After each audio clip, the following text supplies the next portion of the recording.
Otro día más vamos paseando por las calles del mundo.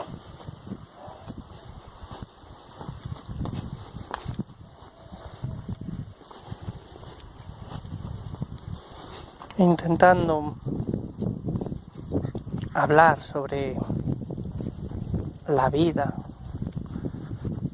sobre la física, sobre la naturaleza y todos esos misterios insondables de los que raramente nos paramos a pensar.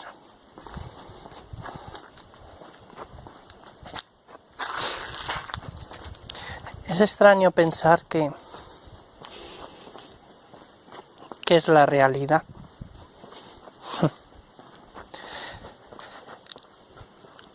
Es algo muy extraño, porque cuanto más te adentras en el misterio de qué es real y de qué no, más difícil está trazar el límite.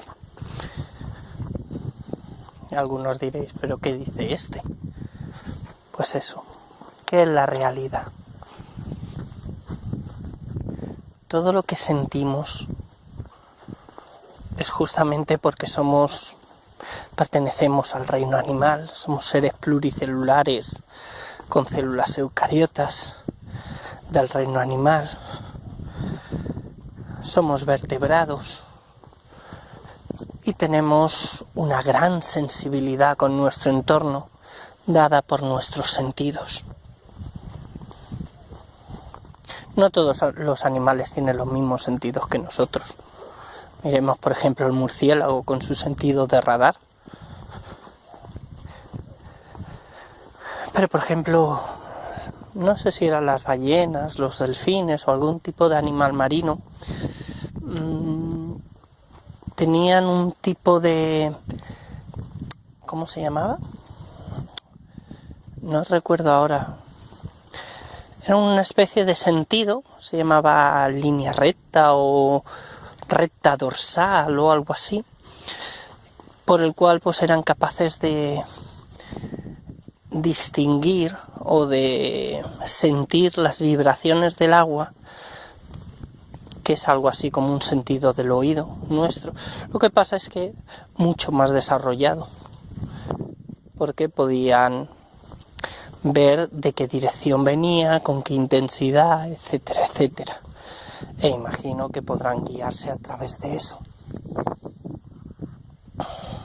Así que no solo nuestros sentidos son los que existen. Existen muchos otros sentidos en el reino animal que no conocemos. El simple hecho de que nosotros también nos guiemos por las feromonas, igual que otros animales, eso también podría ser un sentido nuevo, podríamos definirlo así, que nos afecta a nivel químico.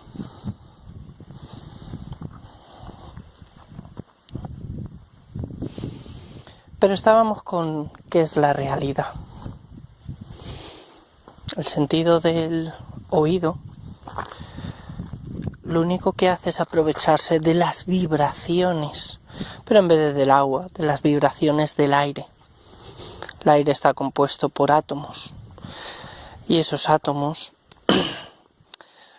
viajan, podríamos considerar un gas ideal por el modelo cinético como una serie de pelotitas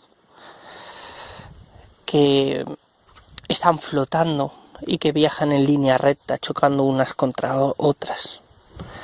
Entonces el sonido más que nada es cuando tú creas un golpe o creas algo, lo que haces es chocar contra las moléculas del aire que en sucesión van chocando unas con otras, transmitiendo esa energía inicial de un golpe hasta llegar a la cadena de huesecillos de tu oído, que golpea a su vez un hueso contra otro, hasta golpear al nervio. Y según la forma en la que golpea el nervio y la frecuencia, pues eso pasa a convertirse en una señal eléctrica que es interpretada por nuestro cerebro como sonido. Y entonces tendremos que preguntarnos, ¿entonces el sonido es algo real? ¿El sonido tal como nosotros lo sentimos es algo interpretado por nuestro cerebro. Si nuestro cerebro lo interpretara de otra manera, la realidad sería distinta. Pero más impactante es darnos cuenta de que pasa algo parecido con la vista. Nosotros creemos, nuestra realidad es que existen X colores, esos son los que existen, no existe ninguno más, y combinaciones de ellos. Pero la realidad es que la luz es una onda electromagnética, que es una composición de un campo eléctrico y un campo magnético. Es un tipo de onda no mecánica.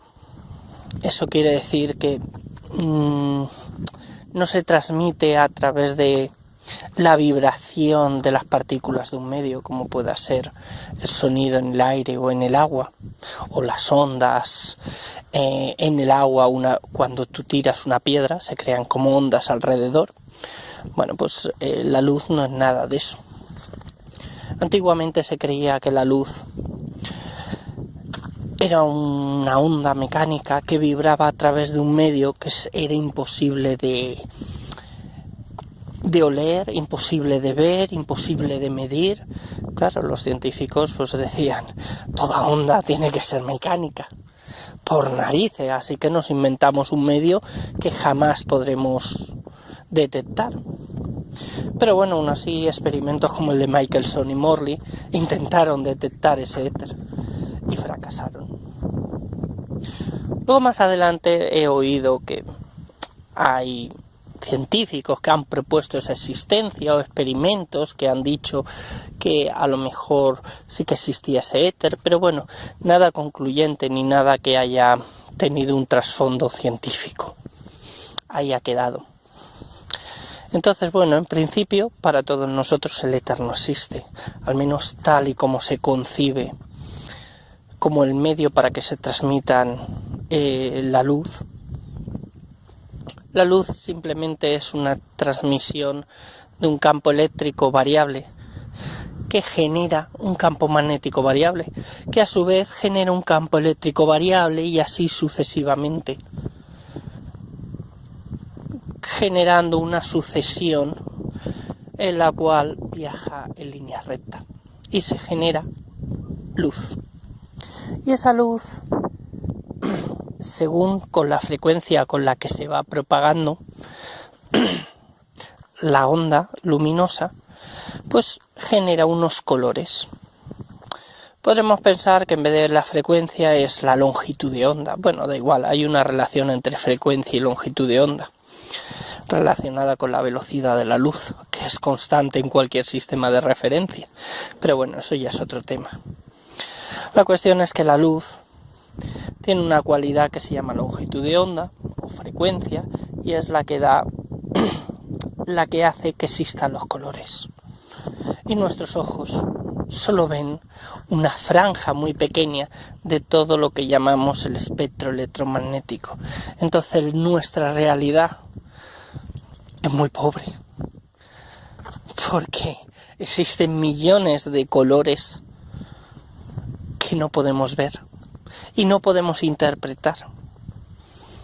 Así que, sintiéndolo mucho, la realidad es algo que depende tanto de nuestros sentidos, que no podemos decir que nuestra realidad sea la que vale. Por ejemplo, se supone o siempre se ha dicho que los toros ven en blanco y negro y que ven el color rojo. Así. Realmente no soy biólogo y no sé hasta qué punto, de qué manera, pero bueno, parece ser que eso es así. Si no lo es, pues bueno, simplemente es una anécdota, pero es una manera de demostrar que para un toro su realidad es diferente. ¿Quiere decir eso que nuestra realidad es mejor o que es la verdadera? ¿Por qué? Si ahora viniera un ser que tuviera unos ojos que pudieran captar también más franja del espectro electromagnético, o sea, de la luz, vería más colores y vería la realidad con matices mucho mayores de los que vemos nosotros, de manera mucho más rica. Y eso querría decir que su realidad es mejor que la nuestra o es más verdadera. No, es diferente. Lo que quiere decir es que la realidad depende de la persona que lo observa muchas veces. La relatividad ahí nos da una lección, porque tuvo que venir Einstein para decirnos, a partir de un postulado muy sencillo, simplemente propuso que la velocidad de la luz era la misma independientemente del sistema de referencia en el que se midiese. Eso quiere decir que si yo estoy con una linterna, la enciendo estando parado, la velocidad de la luz va a ser la misma que si yo voy en un coche y enciendo la linterna con el coche en marcha. Eso no pasa lo mismo con una pelota. Si tú tiras una pelota estando quieto, tendrá una velocidad v. Y si tú tiras una pelota hacia adelante yendo un coche en marcha, la pelota para alguien que esté parado tendrá una velocidad que será la velocidad del coche más la velocidad de la pelota. Bueno, pues eso no pasa con la luz. La luz, estés tú parado moviéndote, para alguien que ajeno a ti que te esté viendo, cómo enciendes tú algo luminoso, la luz se va a mover con la misma velocidad. Y eso, queridos amigos, tiene un trasfondo filosófico y aparte de científico muy grande. Si la velocidad de la luz es constante, quiere decir que el espacio y el tiempo no son iguales, van a ser relativos, van a ser variables y van a depender de quién los observe. Y eso es algo que nuestras mentes, acostumbradas al mundo macroscópico, les cuesta mucho de aceptar. También Einstein, en su teoría de la relatividad, llegó a algo que también es curioso. Y lo que es curioso es que nosotros damos por sentados que dos sucesos que vemos que ocurren a la vez, ocurren a la vez. Y la realidad es que no. Que según cómo te estés moviendo cuando observas dos sucesos, pueden ocurrir a la vez, o puede incluso llegar a ocurrir que uno ocurra antes que el otro. Y ahí sí que la realidad cambia. Y dicen, no, es que el otro lo está viendo mal, es que es un efecto óptico. El problema es que la relatividad te dice que no es un efecto óptico, señores. Es real para cada uno. Y ninguna realidad es mejor que la otra. Y aquí es donde entramos en el mundo de Oz. Y vemos a las cartas, al conejo. Ah, no, eso era Alicia en el País de las Maravillas. Bueno, da lo mismo. Pasemos a través del espejo, vayamos al mundo de Oz. Sigue siendo bastante fantástico. Pero el problema es que todas esas cosas fantásticas están medidas, están comprobadas. Que puede en el futuro salir nuevos sucesos y haber una teoría que lo corrige y lo reinterprete, vale, pero de momento las cosas funcionan. Y eso quiere decir que la física estudia la realidad, no, estudia modelos que se aproximan a la realidad y que hacen predicciones de la misma. Por tanto, algo de realidad podríamos decir que cogen cuando las cosas funcionan, pero siempre van a ser modelos aproximados, porque siempre va a haber cosas que no podamos medir o no podamos ver.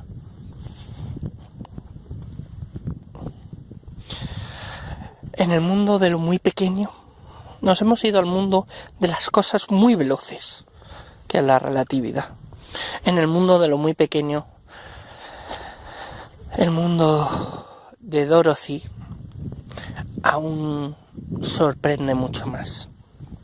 Ahí sí que es pasar a través del espejo completamente. Porque en el mundo cuántico no existen trayectorias. Y un objeto, un electrón, por ejemplo, es como Dios. Sí, muchos me pueden criticar, sobre todo los que sean más religiosos, pero en la realidad, Dios está en todas partes. Pues resulta que un electrón también. Pero no un electrón, sino un electrón, un protón, un neutrón. Están en todas partes. La función de onda de un electrón es de tal manera que en un 99% se encuentra en una zona reducida del espacio, pero tiene un 1% de posibilidad de encontrarse en cualquier otra parte. ¿Y eso qué quiere decir? Pues quiere decir, dices, de probabilidad, eso es que tú no ves bien dónde está. No, es que la teoría lo que te dice, como bien hemos dicho, es teoría, pero de momento está funcionando. Está funcionando también que en algunos aspectos se han llegado a conseguir hasta, no sé cuánto eran, no sé si eran 16 dígitos de exactitud en ciertas medidas, utilizando la teoría cuántica. Entonces, muy mal no está la cosa. Pero lo que dice es que el estado de un electrón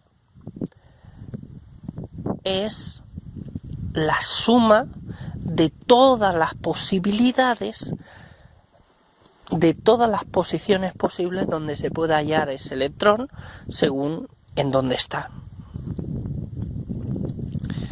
Y eso nos da mucho que pensar.